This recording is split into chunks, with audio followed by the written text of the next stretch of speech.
So hair is very important. So if you're missing hair on the outside of your body, then that means you're missing hair where? And we're going to prove that the hair is the way you scan your environment.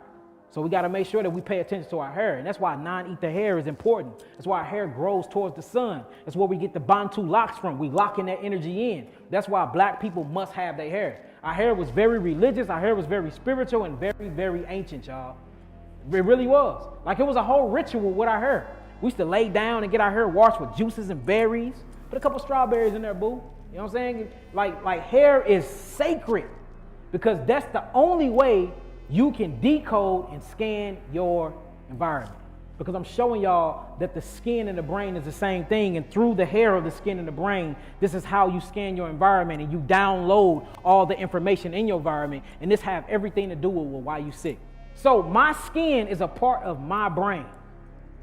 I need to make sure I ain't rubbing no lotion in there. You know how y'all, let me get the lotion. And look, the skin is so powerful and it absorbs. Think about all the chemicals, the perfumes, the cologne, all of the moisturizer that you're putting in your skin is made with all these chemicals.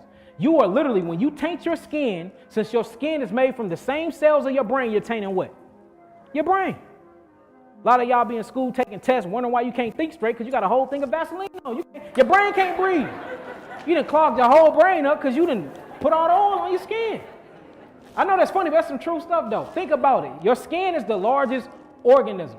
The skin is the largest thing on your body. It's the largest organ on your body. Not only is it excretory, meaning it produces things like sweat and stuff like that, but it absorbs things as well. So we got to be very, very careful about what we putting in our skin. And if your skin is messed up, something is wrong with what? Y'all know what this is called? Holistic healing. Proteins. Again, I do not like the name protein, so we're going to call it simple amino acid structures. Can y'all say that? Simple amino acid structures. Y'all can't understand that you're vegan and you're plant-based, but I got one question. Where do you get your protein? Well, I be wondering. Hey, look, if nothing irritates me the most is that question, y'all. I'm telling y'all. That drive me up a wall. Because it's like, man, it's 2020 now. We should be already knowing that protein is not good for us.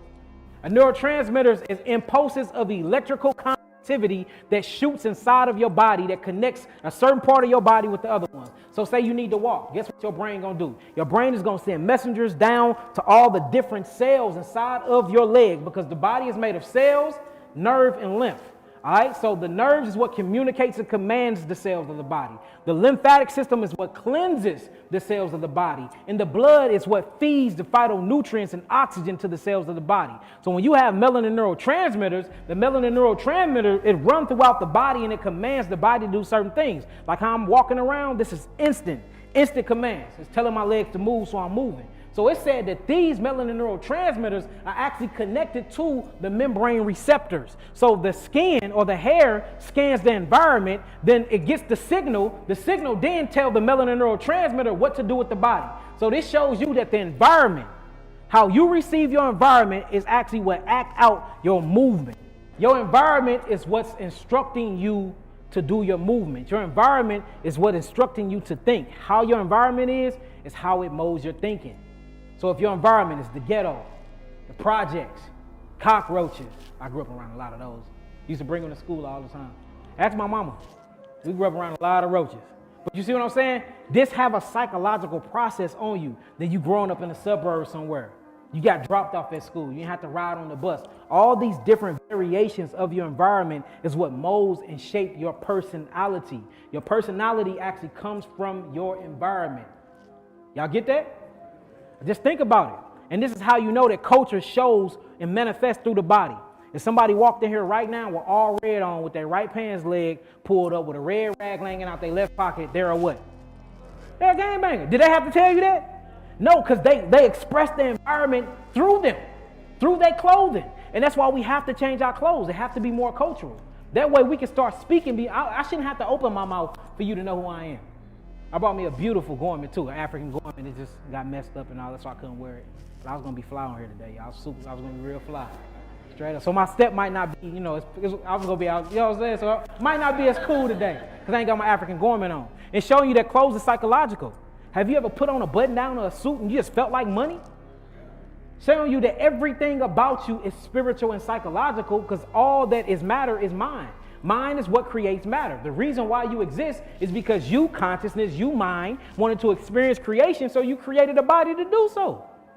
That's all we're doing. All right, let's keep going. Next slide. All right, now this shows you the hair follicle anatomy. And what I just wanted to show y'all is this right here. Y'all see the blood, the nerves, and y'all see that the nervous system is actually connected to the hair follicle. And then the hair comes out the epidermal layer of the skin and scan the environment. So I know this is going to hurt you, ladies. But what about y'all shaving? Shaving your legs, shaving your cooter mama, shaving everything, shaving your armpits.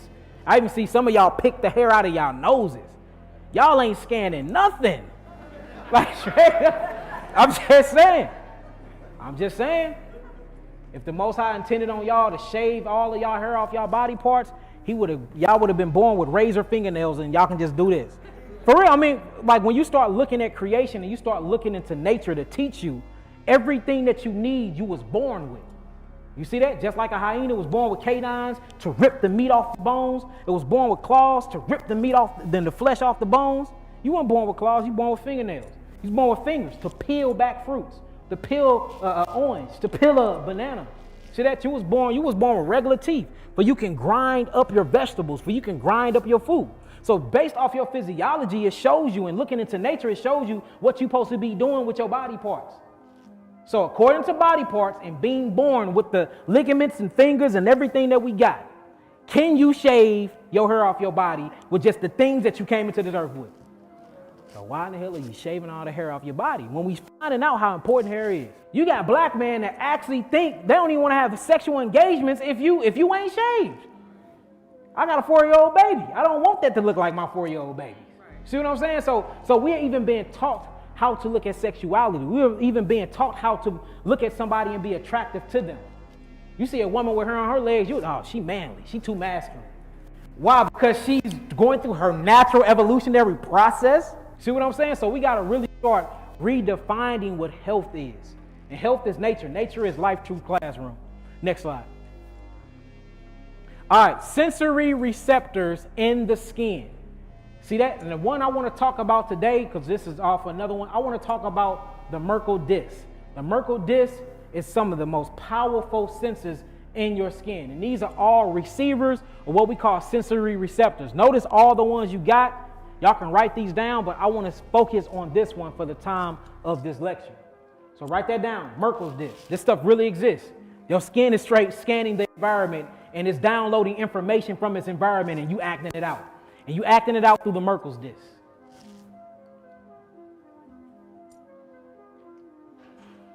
Let me know once y'all got that down. We'll switch to the next slide. Let me get my water. Either one, it don't matter, son. I'm thirsty. Let me know once y'all done. Ain't that crazy though? You straight like you are a walking television.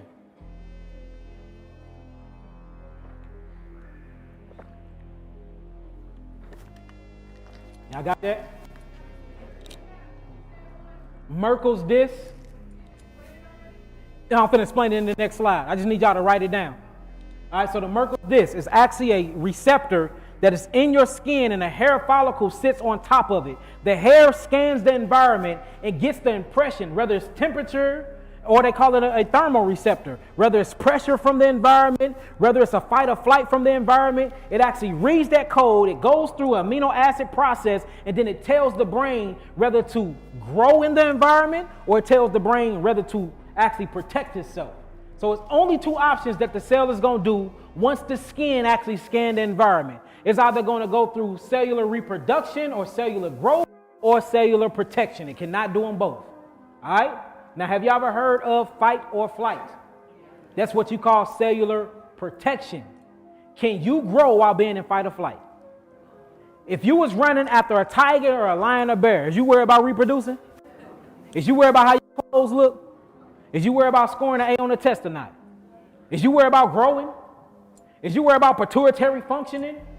Hell no, you're trying to get away from the lion and tiger and bear. You in state of fight or flight.